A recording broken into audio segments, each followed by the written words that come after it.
Hey everybody, I hope you're doing well and staying dry this weekend. I'm going to create a video from the lesson I started showing you guys on Friday because we won't be in class tomorrow together and some of you might be having some internet issues. So I'm going to walk through the same 3 examples so that way you guys have a video that you can kind of pause and come back to help you with this section. So our next section is going to be 3.4% of change. You can go ahead and pause the video now to write down this definition here. So percent change. That's going to show how quantities change over time. There are 3 different types of change that we will cover. That's going to be percent increase, percent decrease, and percent error. Now for increase and decrease, we're going to use the same equation. So the equation that we are going to use is it's going to be our original number minus our new number. And then we're going to put these lines on the outside of those points because we want this to always be positive. These lines are telling us this is absolute value. So I'm going to make a little note right here that just says this will always be positive. Because there's going to be some times when we subtract the original number and the new number, and we would get a negative number. But in this case, when we're talking about whatever the difference is, we still want to stay a positive number. So whatever we get here, we're going to treat it like absolute value. So our old number minus our new number is going to be equal to our percent times the original number. Okay, so in this case, when we're solving these problems, we are looking for the percent here. So we are going to be given our original number and our new number, and we're going to be looking for this guy here. We're going to be looking for our percent.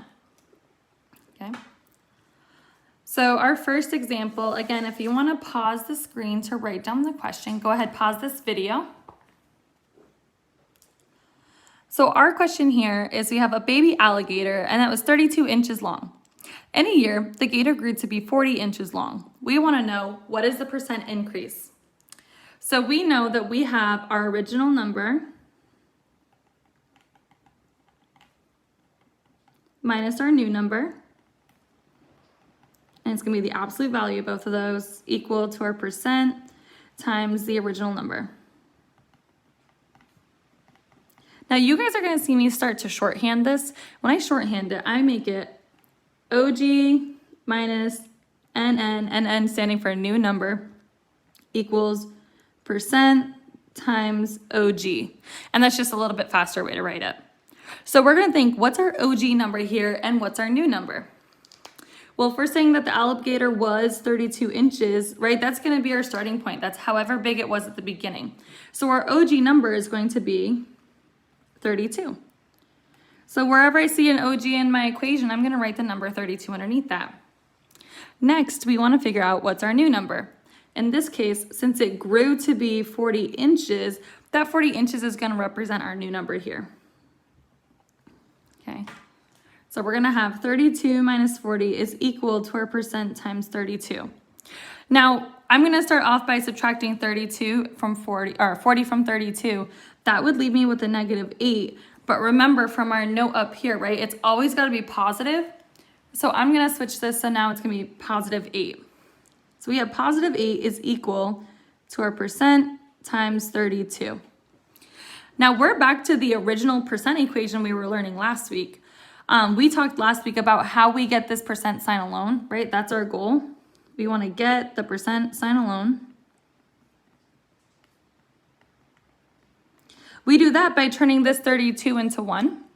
When we turn 32 into 1, what we do is we create a fraction of 32 over 32. Then we talked about how everything we do on this side of the equation, we have to do on this side of the equation. So if we're dividing by 32 to create a fraction over here, we have to divide by 32 to create a fraction on the left-hand side as well.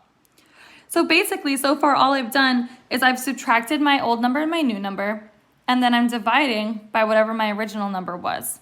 So now we're going to have this division problem where we have 8 divided by 32. So I'm going to write 8 on the inside.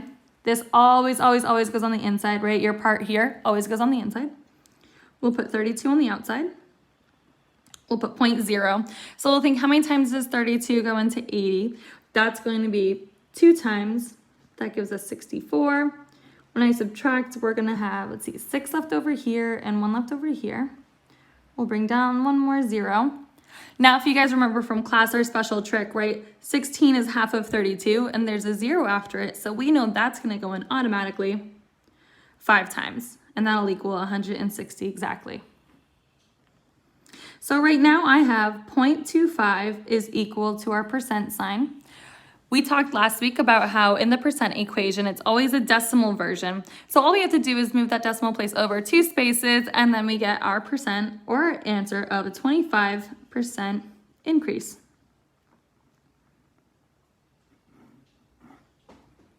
And that's how we would solve for an increase. Now we said up here at the beginning, right, that for increase and decrease, we're gonna use the same equation. So I'm gonna pull up another question here for our percent decrease. But you're going to notice we're going to solve this question in the same way. Okay. Again, if you wanted to take a picture of this question, so that way you can write, or you want to pause the video so you can write down this question, go ahead. I'm going to get started talking through our question. So our equation, again, that's going to be our OG number minus our new number is equal to our percent times our OG number. So we're gonna think here, what's our original number? Well, last year, I needed 20 pounds of turkey for Thanksgiving. That's gonna become my original number, right? So I'm gonna put 20 underneath both of my OGs. Then we wanna think, what's our new number here? Well, this year, I only need 14 pounds of turkey, so I need less. That's gonna be my new number. So I'm gonna put a 14 right here. And then I'm gonna fill in my equation with the pieces of information that are left. So the subtraction sign and my percent sign. Now again, just like last time, we're gonna subtract here first. So we're gonna do 20 minus 14. That's gonna leave us with 6. Because this is a decrease, my original number is bigger than my new number. So my answer here is gonna be positive. So I don't have to worry about doing the positive or negatives. And that's gonna be equal to our percent times 20, okay? Now in our last problem, we had to get this percent sign alone, right? The way we did that is by making a fraction of this number over itself. So in this case, it'll be 20 over 20. Everything I do on this side of the equation, I have to do over on this side. So I'm gonna make it 6 over 20 as well. So now we're gonna have our percent sign is equal to whatever 6 over 20 is. Now we have a couple of options here of how to solve this. We could either do the division where we do 6 divided by 20, and we would get that that goes in to be 0.3.